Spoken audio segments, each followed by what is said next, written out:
This afternoon is May the 3rd, 2017. Posted a video last night trying to solve a problem with noise around 14.213, 14.274, some other frequencies. A very common and well-known problem in the amateur band. And I was absolutely convinced that I knew exactly what it was. Well, there's good and bad news there. Maybe not bad, but the good news is I did find out today. But the bad news, I guess I call that, is what I posted last night is actually not correct. It is not the switch mode power supplies. It's the 100 megabit local area network that I have. It just tortured me all night thinking that how could it possibly be that every switch mode power supply, starting with my UPS, my 1000 watt UPS, and the ones in the back and the ones that my neighbors have and everything else, all these conclusions I came to, I said, how can that be? How can every one of them be on exactly the same frequency? I mean, practically the cycle. It just didn't make sense. So anyway, I went to bed last night about 4 a.m., got up about 7:30 this morning and started again. And what I did is all of this equipment I have here feeds my back apartment and my workshop. So I went and I tripped the circuit breaker to the back house, the little back apartment, and the workshop, and I powered off the all of the network equipment here, which is behind me, which is part of what you were seeing yesterday. And guess what? Zero noise. It all went away. Wholesale, completely went away. And then I got kind of lucky. And I say lucky because what I did was I went and I reset the circuit breaker for the workshop.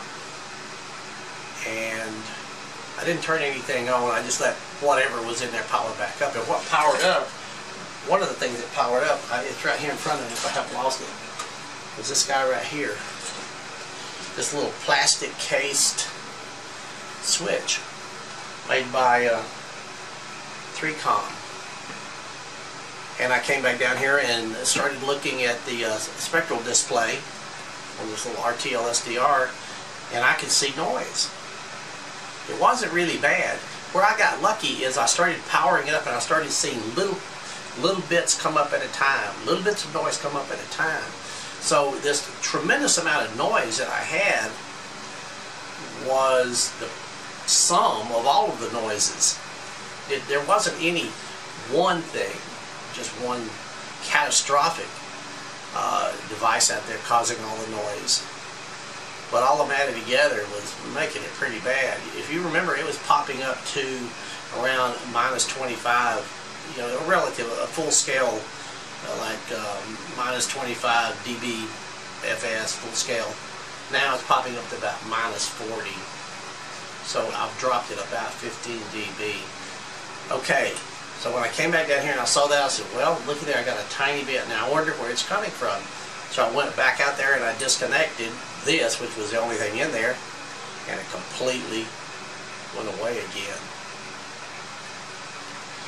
So then I powered up the back house, the back apartment, and the only thing that's there's a switch in there, a little Cisco switch, and a PC.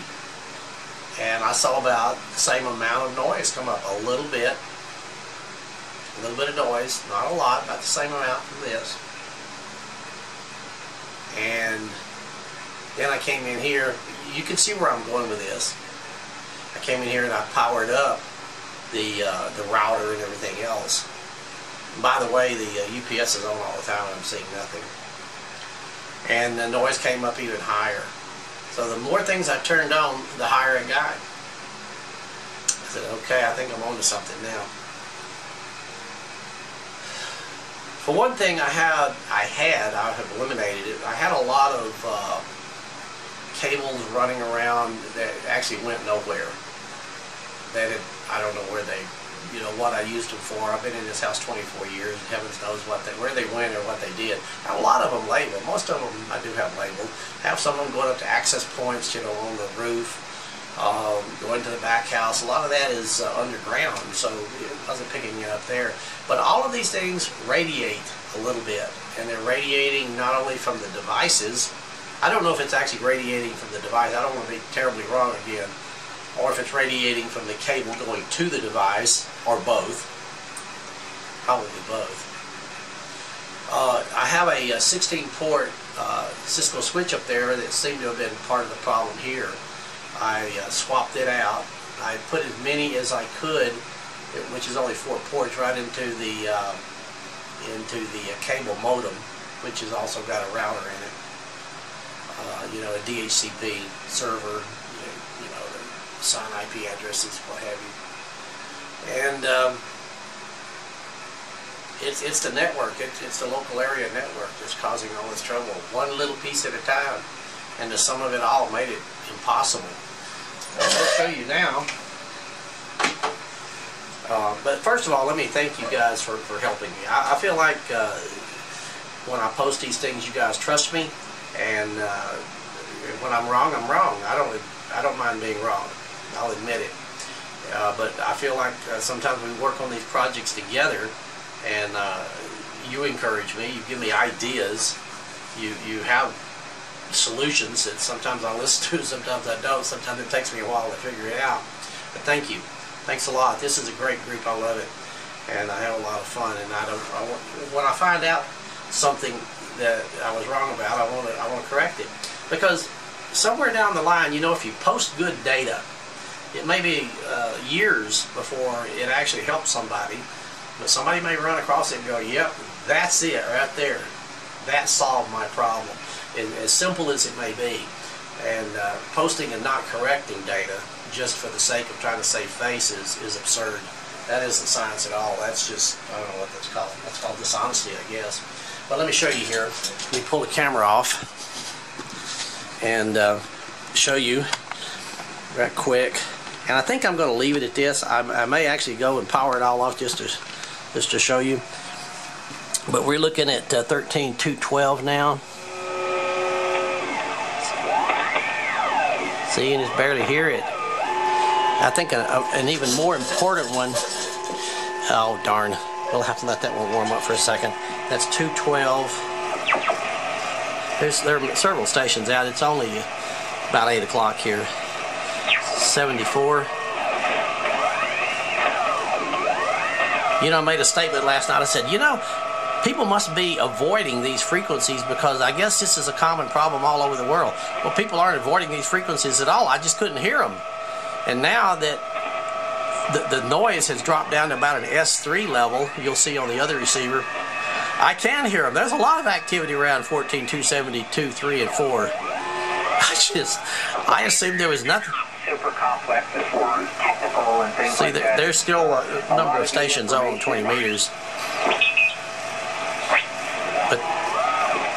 But that's something I can live with. Looks like I'm going to have to live with it if I want to keep a network. But let's look at the S meter reading over here, and you'll see. This thing, when it was at its worst, it was around an S9. This thing was up here, and I couldn't hear anything. It was like a limit. You know, I tried to talk to people below 14.274 and above 14.212. Let's see, 74.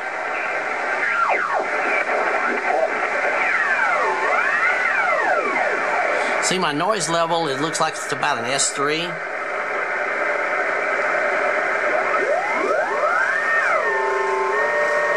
That's about almost an S6. So I got about 3 S units of noise.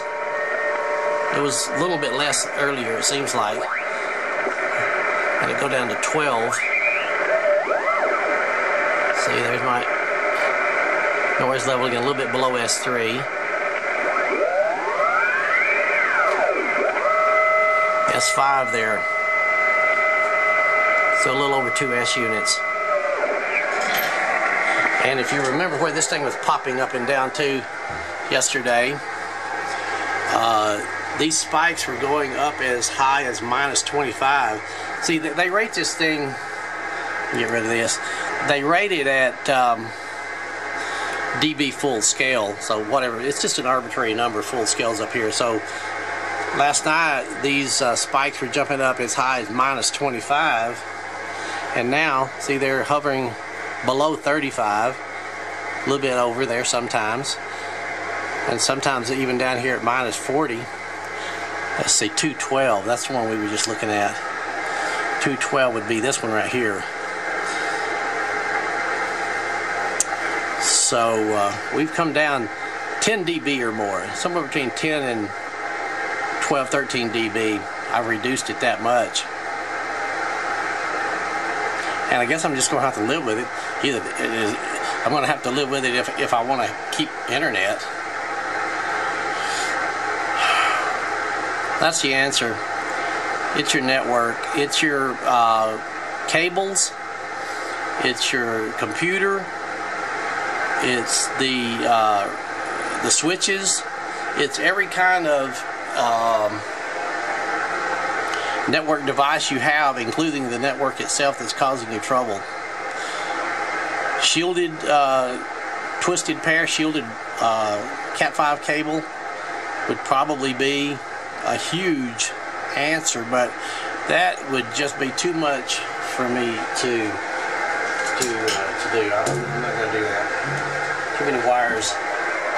As far as the switches go, let me show you what I was using. It's kind of dark. I was using the 16 port one right here, and I moved everything over I could to the router over here, and the ones that I have to have, which are my telephone and the one going over to my mother-in-law's house for telephone and stuff like that, and then the ones that I actually could unplug if I really wanted to this one, the less important ones. And I think if we look at this right here, -35. Let's look at the 12. That's the one I keep using a lot. It's always below 35. So it's somewhere between 35 and 40, -35, -40.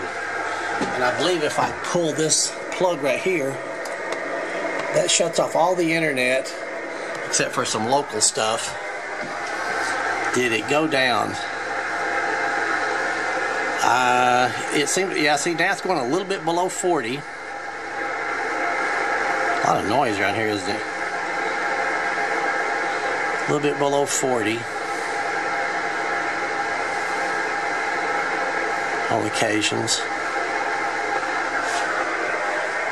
And if I plug it back in,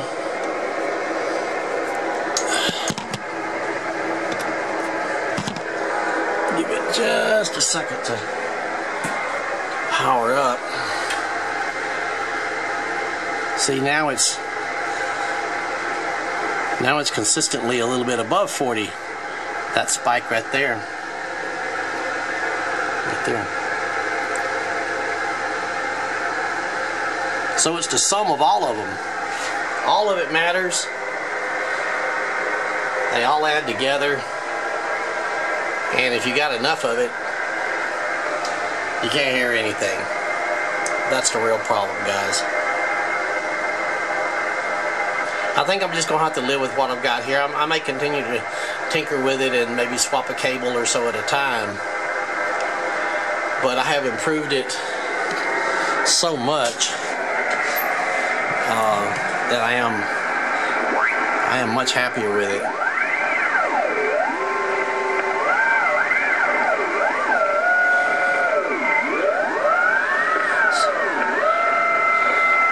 Instead of an S9, an S4.5. There you go.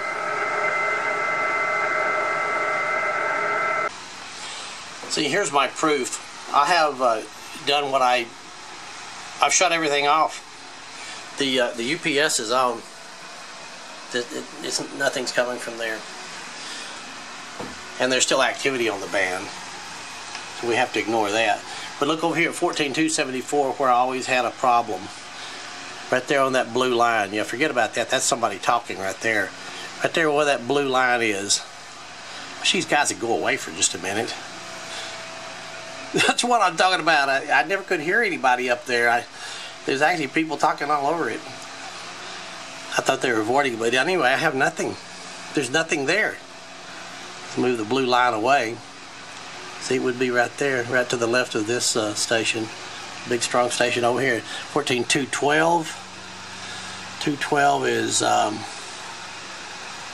right there. See, 14.212. See, there's nothing there. And then the one down here at 151 or thereabouts. That would be right there. There's nothing down there. Now I'm going to power up. See, the router's off up there. The switches are off. Nothing's happening here. I'm just going to power all of this stuff back up while we're watching it.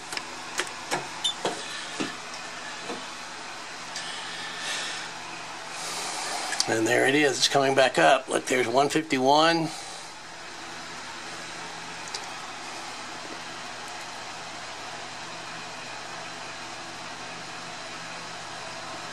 I don't see the 212 coming up yet.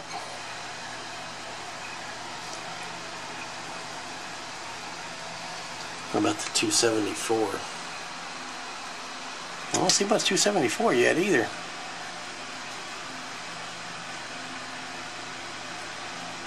I see a tiny bit trying to come in there, but then I've got both of the buildings are powered off back there.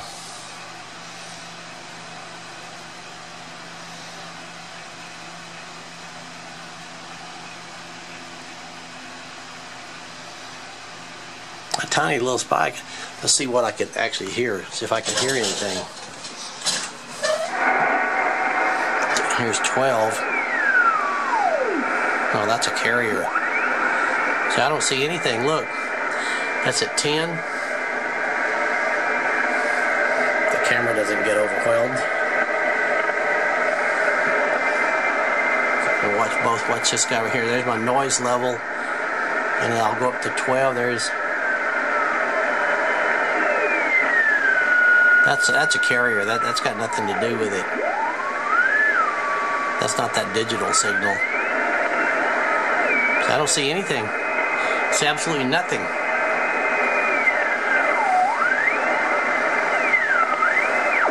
.274.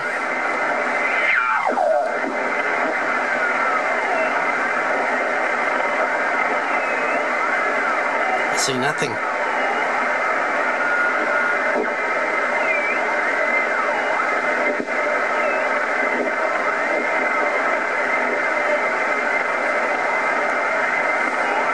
So it's my equipment in the back. I guess when it's turned on and there's actually current flowing in that Cat 5 cable. Okay, I'm going to go turn it all back on. I'm not going to touch anything else. I'm going to leave this one sitting at 14.273.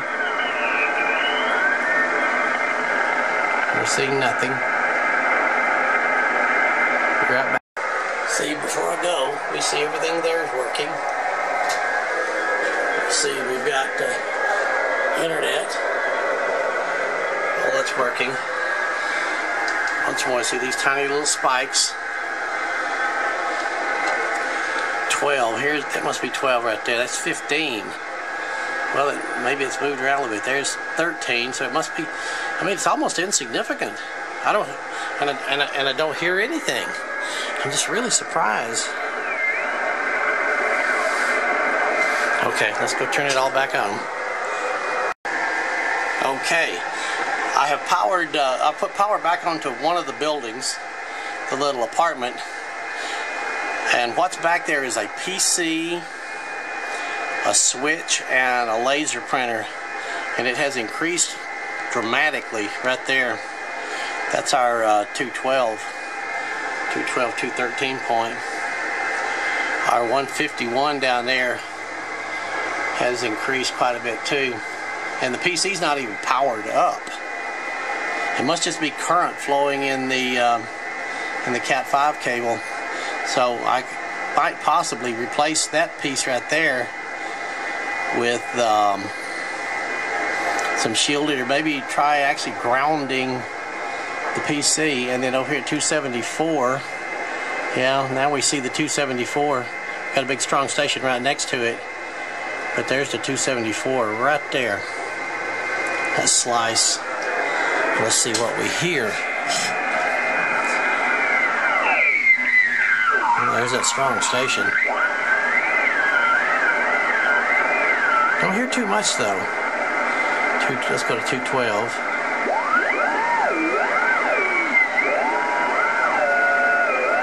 That's it right there. That's that 212. But look, it's down there almost at, there's the noise level.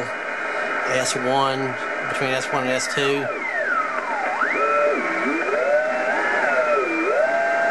It's already up to an S4. S3 to S4. That's it. And the PC's not even powered up. I don't know if it'll make any difference, but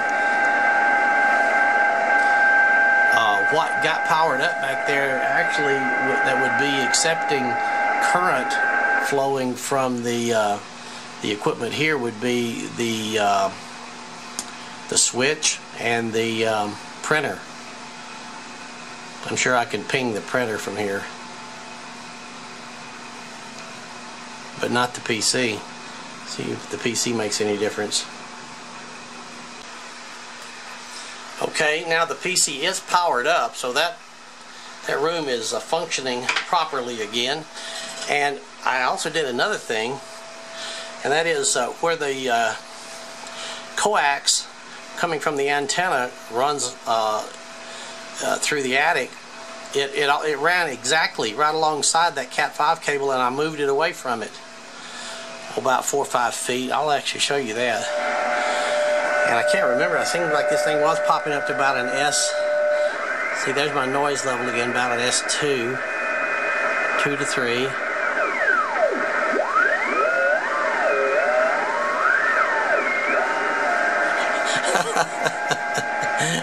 This is amazing. Just not running them side by side has reduced it another S unit or two. You can hear it. You can still hear it. That's not bothering me. If I can live with that.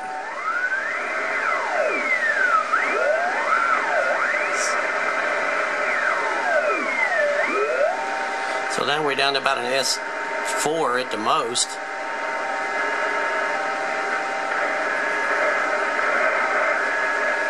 A little static. Well, fiddly-dee. How about that? That's at 12. Let's see if there's anybody at 74.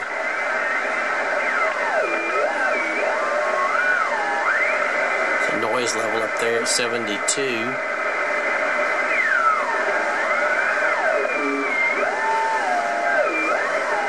I can live with all of that. And here's what it looks like up here.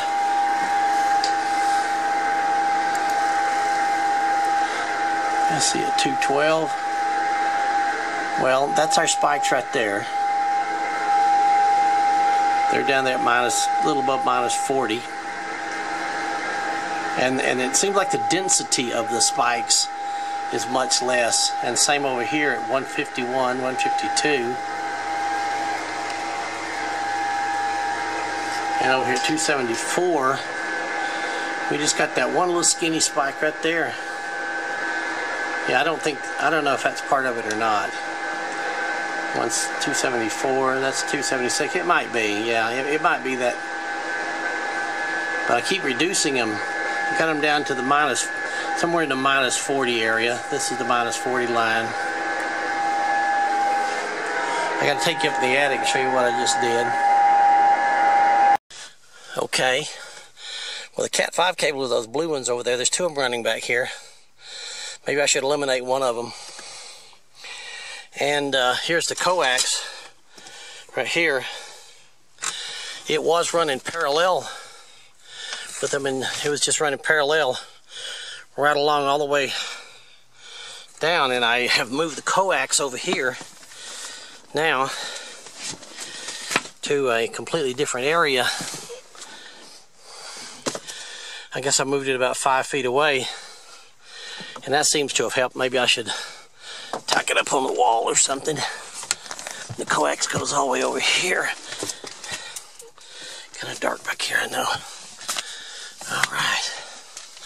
So I've just simply moved the coax as far away from it as I can get him,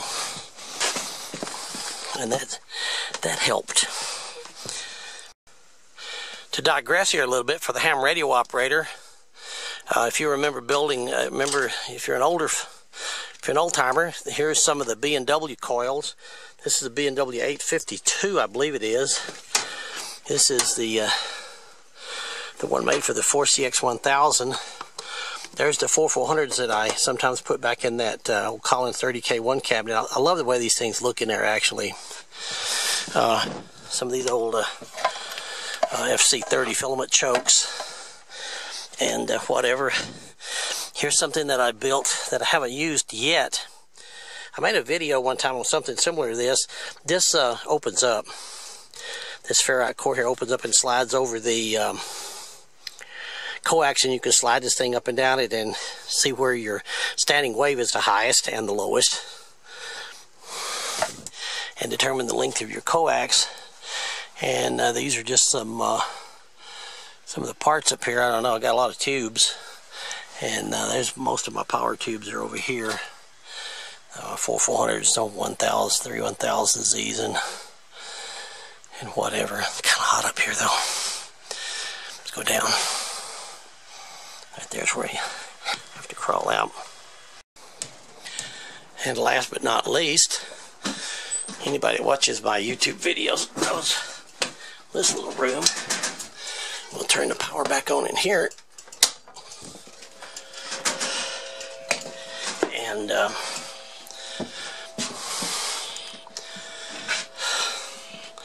goodness, it's hot.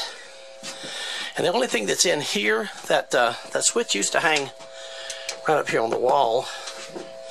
I don't think I'm going to put it back. The only thing in here now is this little PC. Power this guy up. Yeah, he should probably come up pretty quick. Well, no, I thought the batteries would save him, but anyway, he'll power up in just a second. Then we'll have everything back on. So let's go back and see what our measurements are now. I think moving that coax away from the Cat 5 cable made a few dB difference too. Okay, well, there's one. Looks like we got a little bit more down there. There's our 12. Got a little bit more there. Looks like that laptop maybe is creating a lot of noise. There's our 274. It's pretty low. Still a lot of signals in there for 20 meters this time of night. See, it's 8:35, 74. There's a noise level, S2 or so.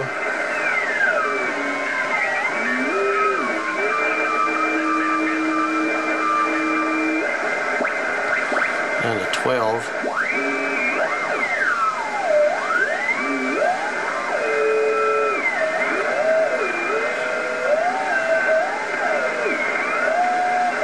I'm beginning to think that laptop is fairly noisy. It's creating a little bit. Oh boy, I am hot. It is hot up in that attic. Well, anyway, I have a lot more confidence that that this is correct this time, and that anybody watching this would have some confidence and possibly some thoughts on how to diagnose their own issues with the 100 meg local area network that's causing them trouble. So that's that. Thanks again, guys, for sticking in there and your suggestions, and and working with me on this. I sure appreciate it.